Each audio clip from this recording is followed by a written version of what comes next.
Hello friends, आप सभी लोगों का जीके की क्लास में स्वागत है। दोस्तों, आज हम लोग UP TET, C TET, all TETs exam और सुपर टेट से related 20 plus most important questions को लगाने वाले हैं। दोस्तों, ये क्वेश्चन काफ़ी इंपॉर्टेंट है, तो आप भी लगाइए और देखिए कितने क्वेश्चन आपसे बनते हैं। और वीडियो देखने के लिए नीचे दिए हुए आज़ाद एचडी चैनल के इस आइकन पर जब आप क्लिक करेंगे तो वहाँ से प्लेलिस्ट पर जाकर आप सभी वीडियो देख सकते हैं। ठीक है दोस्तों, तो स्टार्ट करते हैं। क्वेश्चन नंबर फर्स्ट है, कुंभ मेला कहाँ पर लगता है। दोस्तों, ये क्वेश्चन लगाने से पहले समझ लेते हैं कि कुंभ मेला कितनी जगह पर कहाँ कहाँ पर लगता है। ठीक है दोस्तों, तो देखते हैं दोस्तों। पहला पॉइंट है दोस्तों हरिद्वार। दोस्तों, कुंभ मेला उत्तराखंड के हरिद्वार में लगता है। और दूसरा पॉइंट है प्रयागराज, उत्तर प्रदेश के प्रयागराज, जो कि पहले दोस्तों इलाहाबाद था, अब उसका नाम बदलकर प्रयागराज रख दिया गया है, तो उत्तर प्रदेश के प्रयागराज में। और तीसरा जो है कुंभ का मेला मध्य प्रदेश राज्य के उज्जैन में। और चौथा कुंभ मेला महाराष्ट्र राज्य के नासिक में लगता है। दोस्तों, पूरे भारत में 4 जगहों पर यह कुंभ मेला लगता है। ठीक है दोस्तों, पहला जो है उत्तराखंड के हरिद्वार में, दूसरा है उत्तर प्रदेश के प्रयागराज में, तीसरा जो है मध्य प्रदेश के उज्जैन में, और चौथा जो है महाराष्ट्र राज्य के नासिक में। दोस्तों, कुंभ मेला हिंदू धर्म का महत्वपूर्ण पर्व है, जो कि प्रत्येक जगह दोस्तों 12 वर्ष बाद कुंभ मेला लगता है। ये पॉइंट ध्यान रखिएगा। अब दोस्तों क्वेश्चन देखते हैं, कुंभ मेला कहाँ पर लगता है। हरिद्वार, इलाहाबाद या प्रयागराज, उज्जैन या फिर इनमें से सभी। तो दोस्तों, हरिद्वार में भी, उत्तराखंड के हरिद्वार में, और उत्तर प्रदेश के प्रयागराज में, और मध्य प्रदेश के उज्जैन में, इन तीनों जगह पर कुंभ का मेला लगता है। इसलिए दोस्तों इसका डी नंबर ऑप्शन सही होगा, इनमें से सभी। क्वेश्चन नंबर 2 है, भारत का राष्ट्रीय खेल है। आंसर दीजिए दोस्तों। अगर आपने आंसर दिया है सी नंबर ऑप्शन तो बिल्कुल सही, भारत का राष्ट्रीय खेल हॉकी है। और दोस्तों, ये राष्ट्रीय खेल दिवस कब मनाया जाता है, तो 29 अगस्त को। ये भी पॉइंट इंपॉर्टेंट है दोस्तों।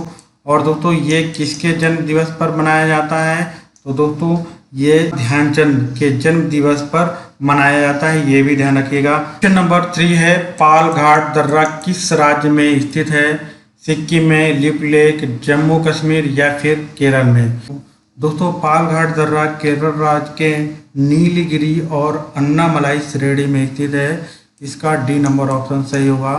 नंबर 4 है, सुंदरवन डेल्टा का निर्माण करने वाली नदियां हैं। दोस्तों, इस क्वेश्चन को सॉल्व करने से पहले इसको समझ लेते हैं। दोस्तों, जैसे कि आप लोग देख पा रहे होंगे, ये गंगा नदी है और ये ब्रह्मपुत्र नदी है। और ये दोनों नदियां दोस्तों, ये ब्रह्मपुत्र नदी अरुणाचल प्रदेश से होते हुए, असम से होते हुए, ये बांग्लादेश में यहाँ पे मिल रही है। और गंगा नदी देखिए दोस्तों, पश्चिम बंगाल के फारक्का से होते हुए ये बांग्लादेश में आती है, जहाँ पर दोस्तों ब्रह्मपुत्र और गंगा नदी दोनों नदियाँ मिल जाती हैं। और संयुक्त रूप से आगे बढ़ने पर एक नदी होती है मेघना, मेघना नदी में संयुक्त रूप से मिल जाती हैं। और दोस्तों, ये मेघना नदी के रूप में ही बे ऑफ बंगाल, बंगाल की खाड़ी में गिर जाती हैं। ठीक है दोस्तों, ये पॉइंट क्लियर हुआ। और दोस्तों, यही तीनों नदियाँ, गंगा नदी, ब्रह्मपुत्र नदी और मेघना नदी, ये तीनों नदियाँ मिलकर विश्व के सबसे बड़े डेल्टा का निर्माण करती हैं, जिसे सुंदरवन डेल्टा कहा जाता है। ठीक है दोस्तों, तो अब क्वेश्चन पे चलते हैं, देखते हैं कि कौन सा पॉइंट सही होगा। सुंदरवन डेल्टा का निर्माण करने वाली नदियां हैं। दोस्तों, हमें मालूम है कि सुंदरवन डेल्टा का निर्माण करने वाली नदी गंगा, ब्रह्मपुत्र और मेघना नदी है। ठीक है दोस्तों, तो हमें ऑप्शन ढूंढना है गंगा, ब्रह्मपुत्र और मेघना नदी, ये तीनों एक साथ होनी चाहिए। अगर दो ऑप्शन दिए हैं तो 2 एक साथ होने चाहिए। तो देखते हैं दोस्तों, पहला है गंगा और ब्रह्मपुत्र, तीसरा है मेघना और झेलम। यहाँ पे दोस्तों मेघना और झेलम दिया है, जो कि झेलम नहीं होगा। मेघना तो होगा लेकिन झेलम नहीं होगा, तो ये ऑप्शन गलत हो जाता है। यहाँ पे देखिए सिंधु झेलम, तो ये भी गलत हो जाएगा। यहाँ पे आखिरी ऑप्शन है गंगा और सिंधु, तो ये भी ऑप्शन नहीं होगा। दोस्तों, इस प्रकार से गंगा और ब्रह्मपुत्र, ये ए नंबर ऑप्शन सही होगा। सुंदरवन डेल्टा का निर्माण करने वाली नदियां गंगा और ब्रह्मपुत्र हैं। क्वेश्चन नंबर 5 है, भारत के किस राज्य को चीनी का कटोरा कहा जाता है। बिहार को, उत्तर प्रदेश को, आंध्र प्रदेश को या फिर पंजाब को। आंसर दीजिए दोस्तों। अगर आपने आंसर दिया है उत्तर प्रदेश तो बिल्कुल सही, इसका बी नंबर ऑप्शन सही होगा। भारत के उत्तर प्रदेश राज्य को चीनी का कटोरा कहा जाता है, क्योंकि उत्तर प्रदेश राज्य गन्ना के उत्पादन में प्रथम स्थान रखता है। क्वेश्चन नंबर 6 है, निम्न में कौन एक तिलहनी फसल है। लोबिया, मसूर, सूर्यमुखी या फिर बरसीम। आंसर दीजिए दोस्तों। अगर आपने आंसर दिया है सी नंबर ऑप्शन तो बिल्कुल सही। सूर्यमुखी एक तिलहनी फसल है। और दोस्तों सबसे ज़्यादा तिलहन का जो उत्पादन होता है किस राज्य में होता है, तो ये भी ध्यान रखिएगा, मध्य प्रदेश। मध्य प्रदेश राज्य तिलहन के उत्पादन में प्रथम स्थान रखता है। क्वेश्चन नंबर 7 है, सरसों की प्रजाति है वरुणा, पूषा बोर्ड, पीताम्बरी या फिर इनमें से सभी। आंसर दीजिए दोस्तों। अगर आपने आंसर दिया है डी नंबर ऑप्शन तो बिल्कुल सही। सरसों की प्रजाति में वरुणा, पूषा बोर्ड, पीताम्बरी ये सभी आ जाती हैं। और दोस्तों साथ ही साथ ये ध्यान रखिएगा कि सरसों के उत्पादन में प्रथम स्थान किस राज्य का है, तो राजस्थान का। क्वेश्चन नंबर 8 है, भारत में कहवा का सबसे बड़ा उत्पादक राज्य है कर्नाटक, केरल, तमिलनाडु या फिर महाराष्ट्र। आंसर दीजिए दोस्तों। अगर आपने आंसर दिया है कर्नाटक तो बिल्कुल सही। भारत में कहवा या कॉफ़ी का सबसे बड़ा उत्पादक राज्य कर्नाटक राज्य है। और दोस्तों ये भारत का 70% कहवा या कॉफ़ी उत्पादन करने वाला राज्य है। और दोस्तों अगर कर्नाटक राज्य प्रथम स्थान रखता है तो दूसरे स्थान पर कौन है, तो दूसरे स्थान पर दोस्तों केरल राज्य है। और तीसरे स्थान पर दोस्तों तमिलनाडु राज्य है, तो इसको ध्यान रखिएगा।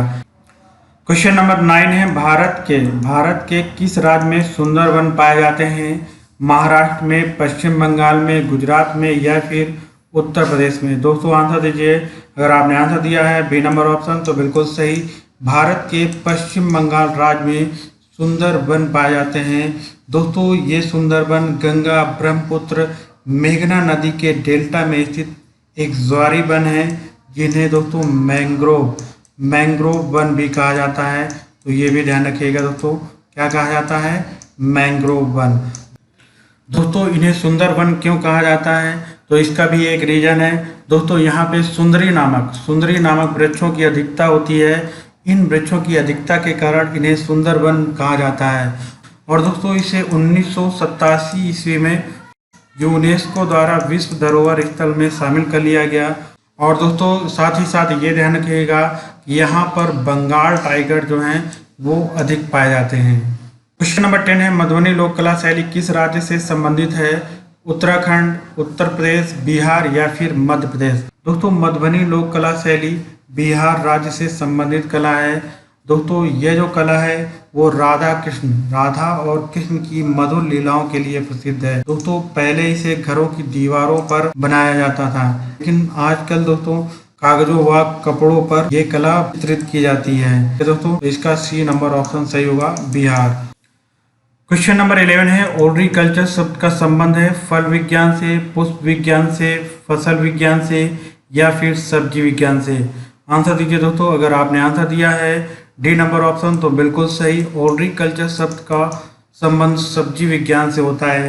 और दोस्तों फसल विज्ञान का संबंध एग्रीकल्चर से होता है, पुष्प विज्ञान का संबंध फ्लोरिकल्चर से होता है, फल विज्ञान का संबंध पोमोलॉजी से होता है। क्वेश्चन नंबर 12 है, विश्व पृथ्वी दिवस कब मनाया जाता है? 20 अप्रैल, 20 मार्च, 10 अप्रैल या फिर 21 अप्रैल। आंसर दीजिए दोस्तों।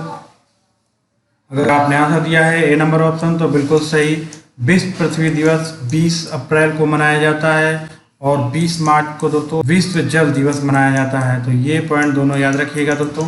क्वेश्चन नंबर 13 है, BCG का टीका किस रोग से बचाव करता है? डिप्थीरिया, टाइफाइड, चेचक या बड़ी माता, तपेदिक या टीबी। आंसर दीजिए दोस्तों। अगर आपने आंसर दिया है डी नंबर ऑप्शन तो बिल्कुल सही।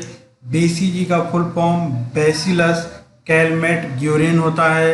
दोस्तों यह टीका बच्चों के जन्म के समय लगाया जाता है, जो कि तपेदिक या टीबी के रोग से बचाव करता है।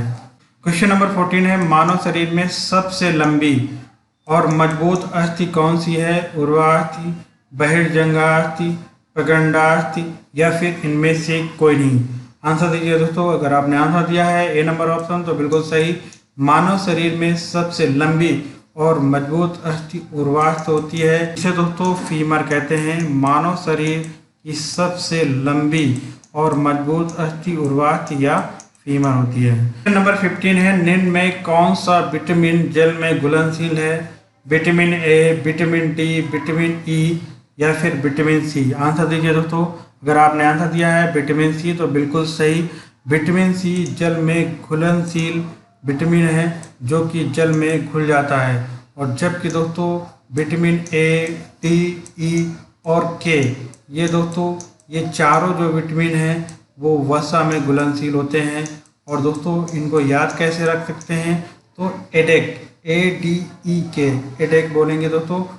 अगर एडेक बोलते हैं तो ये चारों विटामिन आपको लर्न हो जाएंगे। एडेक, ADEK। क्वेश्चन नंबर 16 है, केंद्रीय औषधि एवं सुगंध पौधा संस्थान स्थित है नई दिल्ली में, हैदराबाद में, भोपाल में या फिर लखनऊ में?